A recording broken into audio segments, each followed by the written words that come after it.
आगे बढ़ते हैं जी और आपको एक बड़े अहम मामले की तरफ लेकर जाते हैं। भारत जो है उसके बारे में हम जानते हैं कि हमेशा भारत ने प्रोपेगेंडा मूवीज़ बनाई है और अब ख़ास तौर पर एक मूवीज़ का एक दौर चल निकला है कि जिसमें मुसलमानों को बुरा कहा जाता है, मुसलमानों को बुरा दिखाया जाता है और जो तारीख़ है, जो कि भारत की तारीख़ है, उस तारीख़ को मिटाया जा रहा है। पहले औरंगज़ेब जो बादशाह था उसके हवाले से हमारे सामने कंट्रोवर्सी आई फ़िल्म के ज़रिए। उसके अलावा फिर बहुत सारे जो नाम हैं ऐसे जो कि मुसलमान बादशाहों के हैं या मुसलमान पर्सनालिटीज़ के हैं, उनको तब्दील किया जा रहा है। अब एक मूवी का ये एक टीज़र रिलीज़ हुआ है और इस मूवी का नाम है द ताज स्टोरी। और कहा ये जा रहा है कि ये मूवी जो है ये ताज महल के बारे में प्रोपेगेंडा है, लेकिन इसको कुछ तारीख़ी हक़ाइक़ के साथ तोड़ मोड़ कर पेश किया गया है और एक ऐसा प्रोपेगेंडा बनाया गया है कि लोग जो हैं वो कन्फ्यूज़ हो जाएं। खुर्रम सुहेल साहब हमारे साथ मौजूद हैं, फ़िल्म एनालिस्ट हैं सीनियर, और उनसे हम इस हवाले से बात करते हैं। अस्सलाम वालेकुम खुर्रम साहब। वालेकुम अस्सलाम। बाबरी मस्जिद के बाद अब ये तारीख़ी विरसा है ताज महल, और ताज महल को अब लग तो ये रहा है कि मुतनाज़ा किया जा रहा है। आप क्या एजेंडा देख रहे हैं इस पूरी सिचुएशन के पीछे? देखिए, जब तक भारत में बीजेपी की हुकूमत है तब तक इस तरह के मज़मूम जो है वो मकासद पूरी करती हुई कई चीज़ें नज़र आएंगी। जैसा आपने अभी कहा, बाबरी मस्जिद का तनाज़ा रहा, फिर उसके बाद अब ये ताज महल को मुतनाज़ बनाने की कोशिश कर रहे हैं। सिवाय इसके इसमें कोई बात नहीं है दूसरी कि ये अपनी शर्मिंदगी और अपनी तज़लील और अपनी जो जिसे कहना चाहिए चुल्लू भर पानी में डूब मरने की बजाय उसको और उछालने की कोशिश कर रहे हैं। जब से ख़ास तौर पे पाकिस्तान और इंडिया के माबैन झड़प हुई और इनको मुंह की खानी पड़ी, तो अवाम का दबाव है, तो उस दबाव को का रुख दूसरी तरफ मोड़ने का एक मज़मूम तरीका है, और कुछ नहीं है इसके सिवाय। अच्छा, जो पोस्टर है उसमें हम ये देख रहे हैं कि ताजमहल के गुंबद से जो हिंदू देवता है शिव, उनका मुजस्मा निकल रहा है। इससे क्या तासुर देने की कोशिश की गई है और उसको फिर बाद में क्यों हटाया गया है? देखिए वैसे आप भी जानते हैं और मैं भी जानता हूं कि ये कोई बच्चों का खेल नहीं है। हर खित्ते की एक तारीख़ होती है, उस तारीख़ के ज़रिए उस खित्ते की पहचान बनती है दुनिया भर में, और इस तरह की हरकत करना ये एक बचकाना सोच के अलावा कुछ नहीं है। यानी वो जो मूर्ति दिखाई गई है, शिव इनके जो गॉड हैं हिंदू मैथोलॉजी में, उनको ताजमहल से निकलते हुए दिखाया गया है। तो अब ये कोई ना इसका कोई सर है ना कोई इसका पैर है, और इसके पीछे जो क्लेम उनका है, जो कि वो चाहते हैं कि वो हो, बहुत अरसे से इस पर बात वो कर रहे हैं, वो यही है कि यहाँ शिव का मंदिर था, और कुछ और जो मुख्तलिफ़ लोगों ने बात की कि कोई कहता है कि ये हिंदू लेगेसी की जगह थी, और मुख्तलिफ़ बातें करते हैं। और अब इस फिल्म के ज़रिए इन्होंने कोशिश की है, लेकिन आप देखिए कि उनको मुंह की खानी पड़ी है, और इस पर जिस कदर उन्हें ट्रोलिंग और जलालत का सामना हुआ है, और मुख्तलिफ़ हिस्टोरियन ने, दुनिया भर के बड़े बड़े हिस्टोरियन ने उनका मजाक उड़ाया है। अगर विलियम डेलप्रल को हम देखें, जो कि इंडियन पर एक बहुत बड़े मुस्तनद आलमी शोहरत याफ्ता मौरख़ हैं, तो उन्होंने इसको सिर्फ बकवास करार दिया है कि ऐसा कुछ भी नहीं है तारीख़ी तौर पे। तो ये जब पोस्टर रिलीज़ हुआ था तो उस पर काफ़ी तनकीद हुई थी और उसके बाद फिर फ़िल्मी टीम ने वजाहत की थी कि ये फ़िल्म जो है ये तारीख़ी हक़ाइक़ पर मबनी है। अब तारीख़ दुरुस्त है या नहीं है, या झूठ बोला जा रहा है तारीख़ के नाम पर, ये कौन तय करेगा? जी, इसकी मैं तारीख़ आपको बता देता हूँ।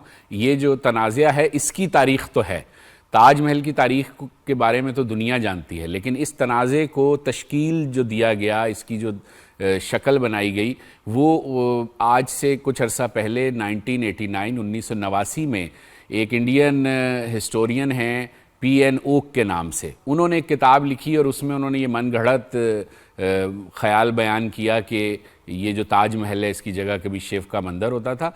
और मज़े की बात है कि उसी मुल्क से, उसी मुल्क के उसी सतह के एक बहुत बड़ी मौरख़ हैं डॉक्टर राचिका शर्मा, उन्होंने तरदीद की कि आपने ये गलत लिखा है और ऐसा बिल्कुल नहीं है। और बाद में इंडियन आर्कियोलॉजी सर्वे जो उनका डिपार्टमेंट है, उन्होंने भी इस पर अपनी पूरी इन्वेस्टिगेशन की और फिर इसको मुस्तनद एक सर्टिफिकेट जारी किया कि ये ताजमहल मुसलमानों से ही इसका ताल्लुक़ है और मुग़ल दौर से ही इसका ताल्लुक़ है, और इसके अलावा और कुछ नहीं है। यानी सरकारी सतह पे भी निजी सतह पे भी और आलमी सतह पे जहाँ जहाँ हिस्ट्री के बड़े लोग बैठे हैं, सब ने इसको मुस्तरद किया। तो इससे ज़्यादा शर्म की बात बीजेपी के लिए क्या है? इससे ज़्यादा शर्म की बात मैं नहीं समझता कि उनके लिए कोई है। और अभी भी अगर इन्होंने सबक नहीं सीखा तो ये मज़ीद जलालत और तजलील का शिकार होंगे और सिवाय इन्हें खजालत के और कुछ नहीं मिलेगा। अच्छा, क्या कोई फ्रेमवर्क तय किया जाता है? मतलब किसी मुल्क की फ़िल्म इंडस्ट्री जो है, वो तारीख़ को किस हद तक अपनी मर्ज़ी से पेश कर सकती है? कोई कोई इस हवाले से कोई लॉ है, कोई रेगुलेशन है? देखिए, फिल्म बनाने के हवाले से तो जाहिर बात है कोई कानून नहीं है, लेकिन सेंसर बोर्ड होता है हर मुल्क में। लेकिन जब हुकूमत ऐसी मौजूद हो जो तासुब पर मबनी फ़ैसले करती हो, तो वो सेंसर बोर्ड भी क्या करेगा या वहाँ की अदालतें भी क्या करेंगी। इससे पहले भी हमने कुछ फ़िल्में डिस्कस की थी यहीं 365 से, तो उसमें हमने देखा एक दो फिल्मों के लिए इंडियन अदालतों ने भी स्टैंड लिया कि ये गलत है और इस तरह नहीं होना चाहिए। लेकिन चूँकि बीजेपी की पूरी हुकूमत जो है वो इस बात पर तुली हुई है कि वो बॉलीवुड का इस्तेमाल बतौर आला करे, मुसलमानों की जो है वो तशख़्ख़ुस को ख़राब करे और अपनी वो जो हिंदुत्वा की उनकी थ्योरी है उसको वो पेश उसमें हैं और उस पर वो गलती पे गलती करते जा रहे हैं।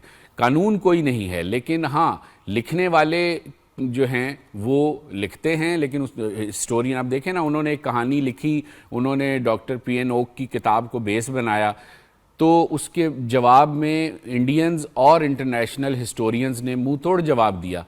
और अब उन्होंने अपनी पब्लिसिटी में पहले ये सब चीज़ें डाली। परेश रावल इतने अच्छे अदाकार हैं इंडियन, लेकिन पता नहीं उन्हें क्या हुआ कि वो इस साजिशी फिल्म का हिस्सा बने और उन्हें खुद जो है वो शर्मिंदगी का सामना हुआ। पहले उन्होंने ये चीज़ें शेयर की अपने सोशल मीडिया अकाउंट से और फिर हटा दी, और आखिर में फ़िल्म भी ये स्टैंड लेने पे मजबूर हो गई कि जी हाँ, हमारा मकसद तारीख़ बयान करना नहीं है और ना हम ये क्लेम कर रहे हैं कि ये ताजमहल किसी और की जगह है, बल्कि हम तो सिर्फ एक हिस्ट्री पे मबनी एक फ़िल्म बना रहे हैं। तो पीरियड ड्रामा जो होता है, हम तारीख़ पर मबनी बनने वाली फ़िल्मों को पीरियड ड्रामा कहते हैं।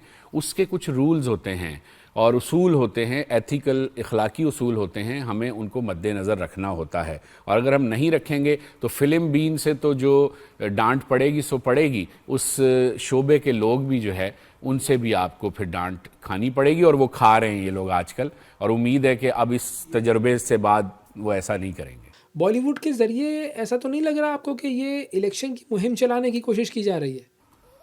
मेरा ख्याल है एक वजह हो सकती है ये भी कि वो इस तरह से अपना इमेज बेहतर करने की कोशिश कर रहे हों या सतही जज्बात को फ़रोग देने की कोशिश कर रहे हों ताकि इंतखाबात में उनको कामयाबी हासिल हो सके। लेकिन मैं ये यहाँ ज़रूर कहना चाहूँगा और दाद देना चाहूँगा कांग्रेस को। कांग्रेस जो है वो बहुत मुनासिब तरीके से अपनी चीज़ों को पेश करती है और बीजेपी की तरह इंतहा पसंदी के हथकंडे नहीं अपनाती। तो इस लिहाज से कांग्रेस काबिले दाद है और बीजेपी को ये सीखना चाहिए कि अगर आप अपनी हरकतें सही कर लें, आप अपने मुल्क के लोगों के लिए सही मानों में काम करें और साजिशी थ्योरियों से निकल कर ज़मीनी हक़ाइक़ को जानते हुए अपने मुल्क का इमेज बनाने की कोशिश करें, तो इंतखाबात जीतना फिर कोई बड़ी बात नहीं होती। ओके, अच्छा, अब कुछ बात ज़रा मैं चाहूँगा कि अमेरिका की भी कर ली जाए। अमेरिका में हमने देखा कि डोनाल्ड ट्रंप ने गैर मुल्की फ़िल्मों पर 100% टैक्स आयद करने का ऐलान किया है। अब ये टैरिफ जो है ये कब और कैसे नाफिज किया जा सकता है और इसका तरीक़ाकार क्या होगा? क्या इसका इम्पैक्ट होगा? ये भी प्लीज़ बताइएगा। अच्छा, मज़े की बात यह है कि डोनाल्ड ट्रंप को शायद ख़ुद भी नहीं पता होगा कि हॉलीवुड का स्ट्रक्चर क्या है। टैरिफ की बात उन्होंने ऐसे ही रैंडम, जैसे बहुत सारी वो बातें करते हैं, उनको टैरिफ का बुखार अगर चढ़ा हुआ है और वो ये कर रहे हैं तो वो करें, लगा भी दें टैरिफ। लेकिन आप ज़रा सा स्ट्रक्चर समझ लीजिए जल्दी से, क्योंकि वक्त हमारे पास कम होता है। लेकिन अगर मैं मुख्तसर तौर पे समझाना चाहूँ तो हॉलीवुड का जो स्ट्रक्चर है उसका 30% जो प्रोडक्शन उसकी बेस है वो हॉलीवुड है। 20% उसमें 20 से 30% जो है वो कैनेडियन बेस्ड है, यानी कनाडा से टेक्नीशियन आ रहा है, कनाडा से ग्राफिक डिज़ाइनिंग हो रही है, कनाडा से एक्टिंग स्किल्स ली जा रही हैं, वहाँ से डायरेक्टर आ रहे हैं, वो हॉलीवुड में आके काम कर रहे हैं। फिर इसी तरह यूके, जर्मनी, हंगरी, चीकोस्लाविया, यूरोप के कई मुल्क, उनकी तरफ से यही सारी कुमक इन्हें मिलती है, ये काम करवाते हैं। फिर और मज़ीद देखें तो ऑस्ट्रेलिया और न्यूज़ीलैंड से ये इस तरह से एक इनकी पार्टनरशिप है और बिजनेस डील है, और ये शूटिंग्स करते हैं, अमेरिकन फिल्में वहाँ बनती हैं और वो वहाँ आते हैं, ये वहाँ जाते हैं। तो ये पूरा एक स्ट्रक्चर, तब जाके ये 100% आपको बॉलीवुड की पिक्चर नज़र आती है। तो अगर 70% पर आप 100% टैरिफ लगा देंगे तो हॉलीवुड कहाँ खड़ा होगा, फिल्में कैसे बनेंगी, और उनकी आलमी शोहरत याफ्ता फिल्में जो कि गैर मुल्की हुनरमंदों पर इन्हिसार करती हैं, वो सब कहाँ जाएगा। ये इतना आसान नहीं है। मुझे लगता है कि डोनाल्ड ट्रंप को अगर कोई समझाएगा बिठा के तो यकीनन वो अपने फ़ैसले को इस पर तब्दील करेंगे, क्योंकि ये इतना आसान नहीं है कि बिज़नेस कंपनियों की तरह आप हॉलीवुड पे भी जो है वो ये टैरिफ लागू कर दें।